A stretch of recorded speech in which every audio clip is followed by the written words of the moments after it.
Herkese yeniden merhaba. Güzel geometri soruları çözmeye devam ediyoruz. Bu videoda öncelikle ekranda görmüş olduğunuz soruyu çözeceğiz. Sonrasında ise bir genelleme gideceğiz. Yani videomuz iki kısımdan oluşuyor. İki kısımda izlemenizi şiddetle tavsiye ediyoruz. Evet, soruda 3 tane büyüklü küçüklü birbirine dıştan teğet çemberler verilmiş.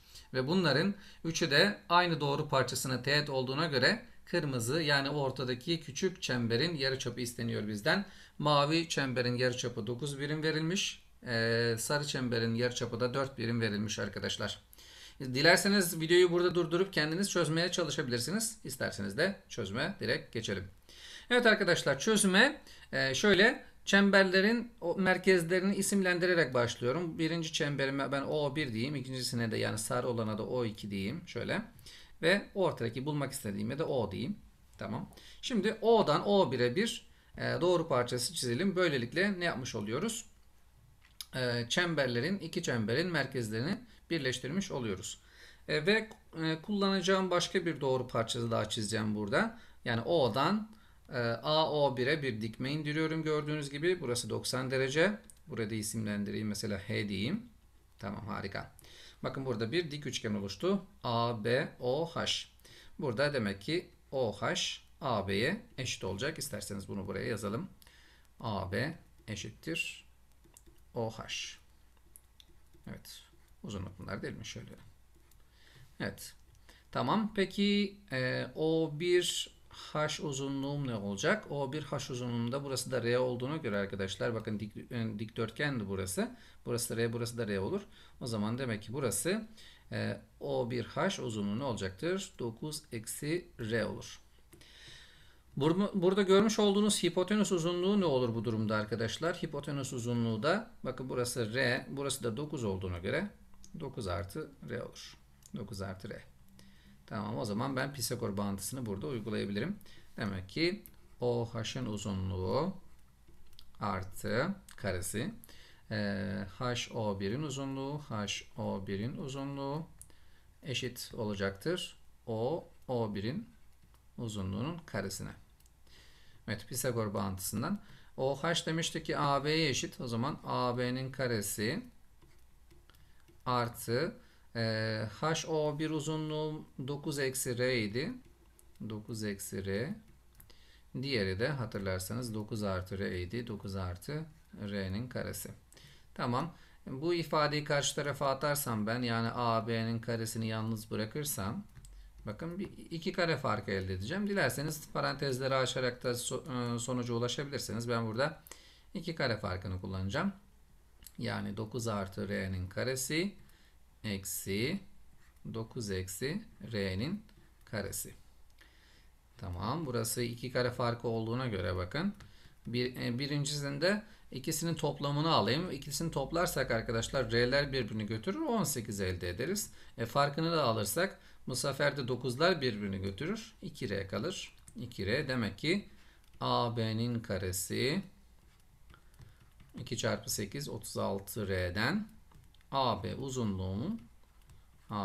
uzunluğu 6R olarak, 6 kök R olarak bulunur. 6R değil, 6 kök R olacaktır. Evet arkadaşlar. Yani pozitif negatif köklerin bir tanesi pozitif, bir tanesi negatif çıkacak ama burada R'nin pozitif olduğunu biliyoruz. O yüzden dışarıya bu şekilde kök R olarak, yani eksi kök R olmaz, kök R olarak çıkacak. Evet. Devam ediyoruz şimdi. Şimdi AB'yi buldum. Benzer şekilde BC'yi bulayım. Şöyle onun için ayrı bir sayfa açayım. Yine merkezlerini birleştireyim. Bakın burada harfleri yazmakla uğraşmayacağım arkadaşlar. Şöyle merkezlerini birleştirdim. Bakın burada da bir dik üçgen oluşacak. Şurası. Evet. Peki. Peki buradaki uzunluk arkadaşlar bu sefer ne olur? 4 eksi R olur. 4 eksi R. Burası da BC olduğunu biliyoruz. Burasının da 4 artı R olduğunu görebiliyoruz. Burası 4 R, burası da 4. Demek ki 4 artı R. Aynı şeyleri yapacağız yani. İsterseniz yazalım, neyse. Burası O'ydu, burası O2 idi. Demek ki O2'nin karesi eşittir. Evet. Burasına da K diyelim o zaman. Madem ki isimlendirdik. OK'nın karesi artı O2K'nın karesi. O2K'nın karesi. Ne yaptık biz? geriye sarıyorum. Şöyle. O2K'nın karesi olacak arkadaşlar. Tamam. Yine bilinenleri yerine yazalım. O2 arası uzaklık neydi? 4 artı R idi. Eşittir. OK uzunluğumda BC idi. Bunun yerine BC yazıyorum ben. Çünkü OK burada yine aynı şekilde BC'ye eşit olacak. BC C uzunluğu karesi artı O2K'nın da 4 eksi R idi. 4 eksi R idi. Benzer şekilde arkadaşlar yine BC'yi burada yalnız bırakacak olursam BC'nin karesini yalnız bırakacak olursak ne olacaktır yine? 4 artı R'nin karesi eksi 4 eksi R'nin karesi elde edilir. Yine iki kare farkını kullanacak olursam dediğim gibi yine açarak işlem yapabilirsiniz. Bu durumda 4 artı 4 8 ve 2R gelecek. Tamam, yine bakın güzel bir şey geliyor. BC'nin karesi eşittir 16R'den BC eşittir pozitif olanını alacağız yine 4 kök R olarak bulunur. Tamam, bunları şimdi en son işlemimde kullanacağım arkadaşlar. Şimdi en son işlemimde sarıyla mavi olan üçgenlerin merkezlerini birleştirmek. Hemen onun için yine başka bir sayfa açıyorum. Burada ne bulmuştuk hatırlayalım. Şimdi arkadaşlar burası 6 kök R idi. Burası da 4 kök R değil mi? 4 kök R. Bunları unutmayalım. Aklımızın bir köşesinde dursun. Evet, şimdi yine aynı şekilde merkezleri birleştirelim. Ve yine dikme indirelim gördüğünüz gibi. Tamam, buradaki uzunluk şurası 4 olacak. Bakın yine bir dikdörtgen elde ettik. Burası dik üçgen. Şurada bir dikdörtgen var. Burası 4.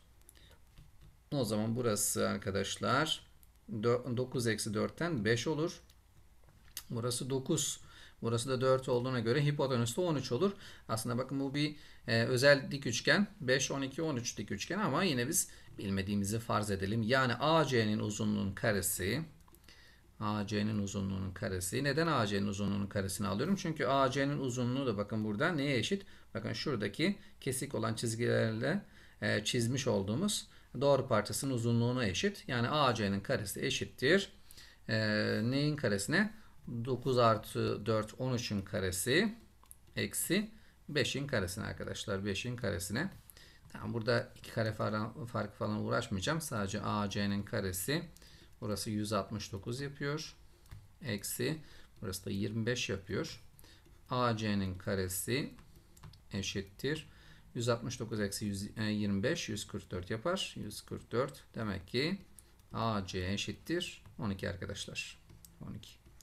Tamam, AC'nin uzunluğunu da bulduk. Peki bu ne işimize yarayacak? Şimdi arkadaşlar burada gördüğünüz gibi AC doğru parçası AB ve BC doğru parçalarının toplamına eşit. Onun için de şöyle ikisini kullanacak şekilde farklı bir sayfa açayım. Daha değerli toplu işlemlerimizi yapabilelim. Evet arkadaşlar, bir daha hatırlayalım. Burası 6 kök R idi. Burası da 4 kök R idi ve ben 4 kök R, özür dilerim. R'yi bulmam gerekiyor. O zaman demek ki yazalım bir daha. AB'nin uzunluğu artı BC'nin uzunluğu eşittir AC'nin uzunluğuydu değil mi? AC'nin uzunluğu. Tamam. AB'nin uzunluğu 6 kök R artı BC'nin uzunluğu 4 kök R eşittir. Bu karekökleri yazmayı unutuyorum ben. Eşittir 12 bulmuştuk uzunluğu da. AC'nin uzunluğunda. Bu ikisini toplarsanız 10 kök R olacaktır. 10 kök R. O da eşittir 12. Buradan her iki tarafı 10'a bölersek kök R eşittir 12 bölü 10. Yani ne elde edeceğiz arkadaşlar? 6 bölü 5 sadeleştirme yaparsak. Eğer her iki tarafın karesini alırsanız R'yi burada bulabiliriz ki 36 bölü 25'miş arkadaşlar. 36 bölü 25 buluyormuşuz. Şimdi isterseniz bunu yani virgüllü olarak ifade edecek olursak 4 ile genişletelim payını ve paydasını. Şöyle 4 yukarıya 4 aşağıya da 4 yazarsak. Evet arkadaşlar, 36 çarpı 4 72 144 yapıyor. 144 aşağısı da 100 yapıyor. Gördüğünüz gibi bunun için yapıyorum. 4 ile genişlettim. 100 yaptı. Şimdi 100'e bölmek demek virgül kaydırmak demek. R eşittir bu durumda 1,44'müş arkadaşlar. Evet, R'mizi bulduk. Şimdi videomuzun birinci kısmı bitti. Dilerseniz ayrılabilirsiniz ama ikinci kısmı kaçırmayın derim. Bu arada kanalımıza abone olursanız ve videoyu beğendiyseniz beğenme tuşuna basarsanız seviniriz. Şimdi gelelim ikinci kısma. Bunu genelleştirebilir miyiz? Şimdi burada 9 ve 4 yok. Herhangi iki tane yarıçap veriliyor. Ortadakini bulacağız yani. Bunun için yine az önce yaptığım benzer işlemleri yapacağım. Yani daha farklı yöntemlerden gideceğim. Yani karelerin iki kare farkı falan almayacağım ama Pisagor bağıntısı kullanacağız yine. Tamam, başlıyoruz o zaman çözüme. Evet arkadaşlar. Yine aynı şekilde O ile O1'i birleştireyim ve O'dan AO1'e bir dikme indireyim. Burayı da harflendirelim. H diyelim. Dik üçgen oluştu gördüğünüz gibi. Tamam. O zaman şu uzunluk ne oluyordu? Hatırlayın. R1 eksi R olur. Çünkü burada HO uzunluğu, hatırlayalım bir daha. HO uzunluğu AB'ye eşitti.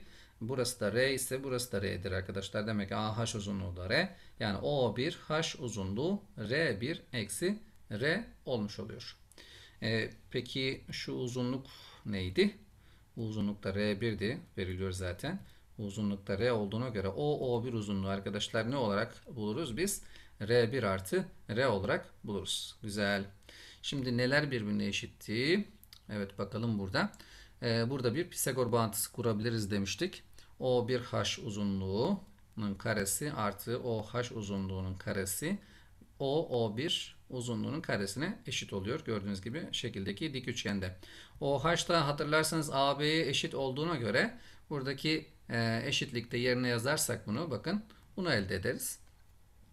Peki o bir H uzunluğum benim R1 eksi R kare olduğuna göre ve O1 O uzunluğunda R1 artı R'nin karesi olacaktır. O1 artı O uzunluğu R1 artı R olacaktır. İşlemde karesi olacaktır gördüğünüz gibi. Demek ki bakın burada parantezleri açtım ben. Bu şekilde de ilerleyebilirsiniz. Şimdi burada sadeleştirmeler olacak. Sadeleştirmeleri yapalım beraberce. R1'in karesi ile R1'in karesi arkadaşlar birbirini götürür. R'lerin karesi de birbirlerini götürür gördüğünüz gibi.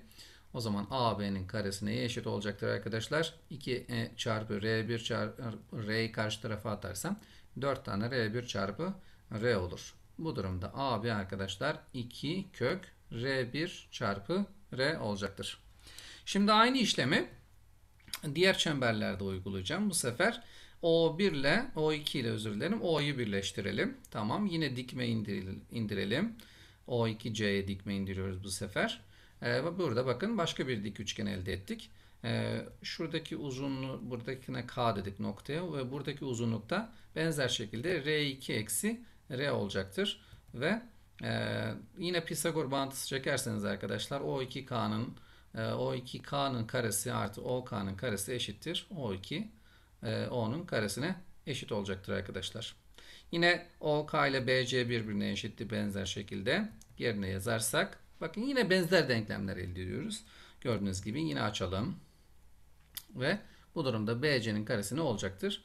4 çarpı R2 çarpı R olur bu sefer. Yine BC'de benzer şekilde 2 kök R2 çarpı R olarak buluyoruz. Son işlemimizi de yapalım. Son işlemde artık genellemeye varabiliriz arkadaşlar. 2 defa işlem yaptık. Benzer şekilde artık işlemleri yapmaya gerek duymayacağım.